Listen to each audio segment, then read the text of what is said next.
I thought I would do a video about each one of my previous projects, and it makes sense to start at the beginning. This was an end terrace in South London, built around 1905. It was in a street of terraced houses, but there was a gap next door to mine to allow access to the allotments at the back. I had been living in North Brixton, a lovely basement flat, but with horrible kids upstairs, so I was looking for somewhere else to live. Planning applications started going in and the landlord didn't want to know. By then he'd got married and had kids. He wanted rid, so I bought it. While buying it, the planning permission had gone through, so then of course they needed a party wall agreement because they would have to put their foundations in place right up against my house. And for those who don't know, South London is built on yellow clay. You can literally make pots out of it.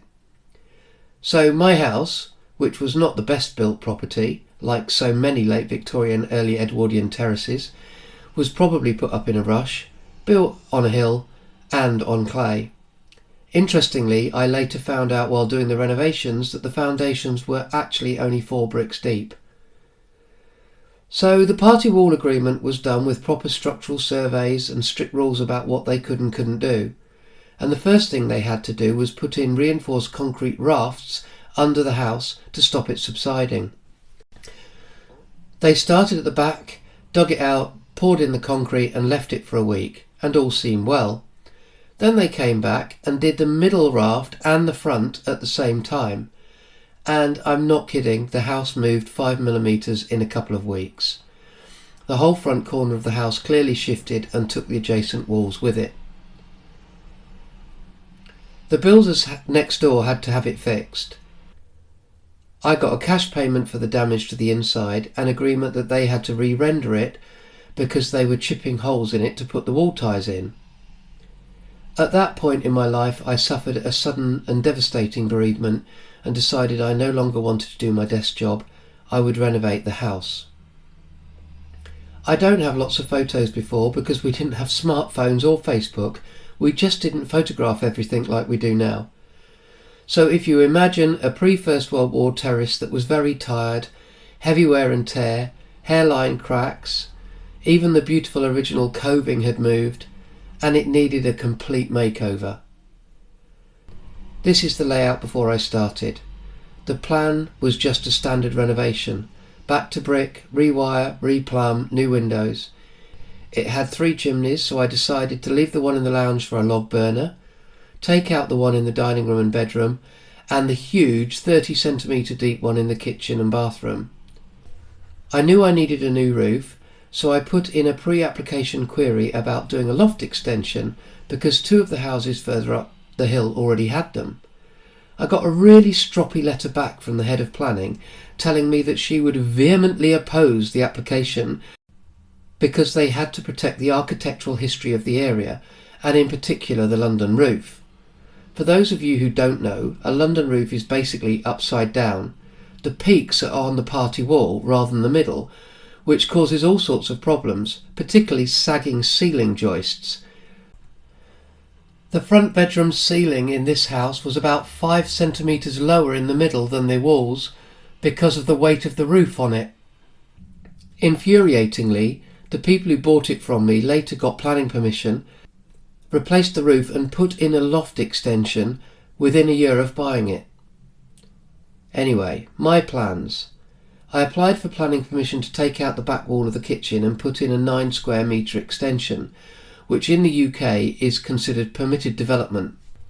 I wanted mine to break one permitted development rule, that the extension cannot exceed half the width of the original house, and was advised to get full planning permission because it would make things easier with building control.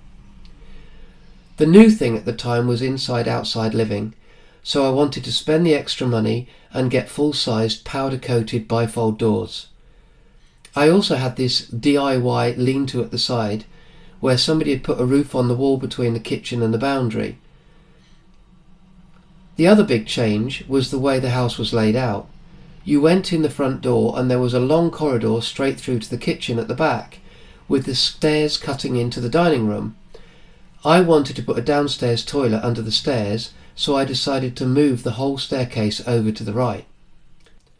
I took everything back to brick, and took out the chimney breasts, which was made much easier because the roofers had chopped them down to ceiling level for me.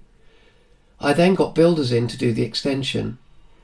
They put in acro props to hold up the bathroom, and I took out all the yellow bricks and cleaned them so they could reuse them to face the outside of the extension, so it matched the original walls perfectly. We also took down the internal kitchen wall. That made having a bath fun for a while. I had very carefully ordered the back doors, the sloping roof and the end window. The guy who came wasn't the usual man who did quotes, but I was very clear and very precise with him. We had a long conversation about the sloping roof, and I know he wrote it down carefully and drew it. I left the old glass roof on until the new windows were ready, and the deal was that I would take down the old roof when they came to fit the new one.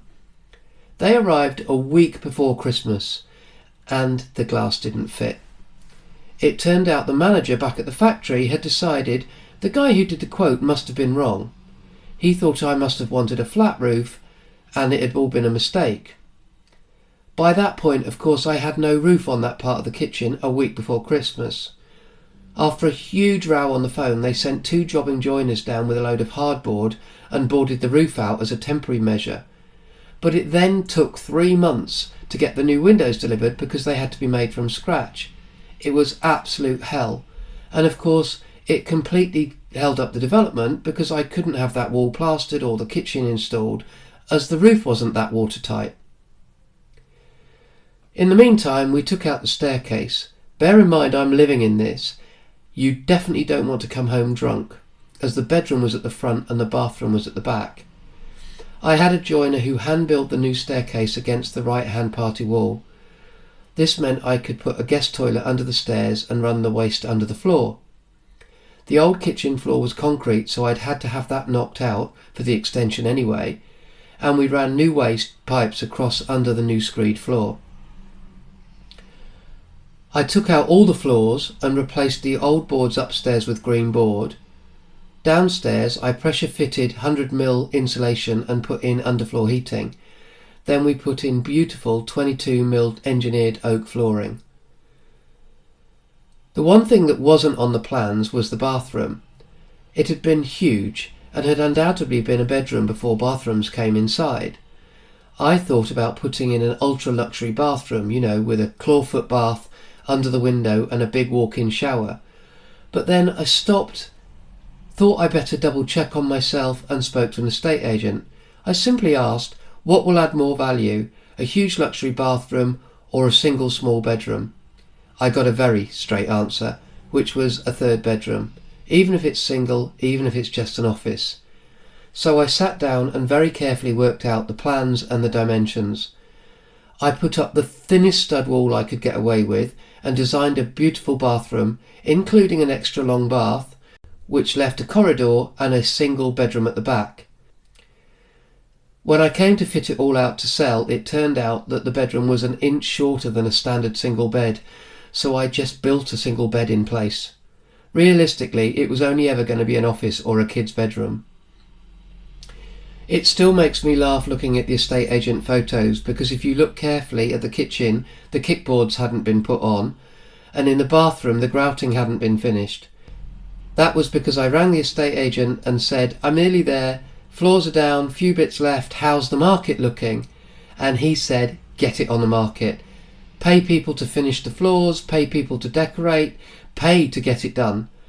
He said, I guarantee you will make more selling it as soon as possible and pay for the cost of having it done rather than letting it drag on for another 6 months. The market is going to drop. So, for once, I did what I'm told. I got a decorator in who did a lovely job. I got somebody to finish the flooring while I did the finishing touches, finished it and put the curtains up, everything to get it on the market. And it sold in a month for nearly £200,000 more than I'd expected. The pain was worth it all in the end. But what you don't see in the photos is how hard it is to live in this day to day. Months with no kitchen, long period with no bathroom, the roof that didn't fit. Living in that for 3 months with no kitchen roof was absolutely horrendous. And of course at one point I had no staircase. It's not just physically hard, it wears you down emotionally. Living inside that level of chaos for that long is something people really underestimate.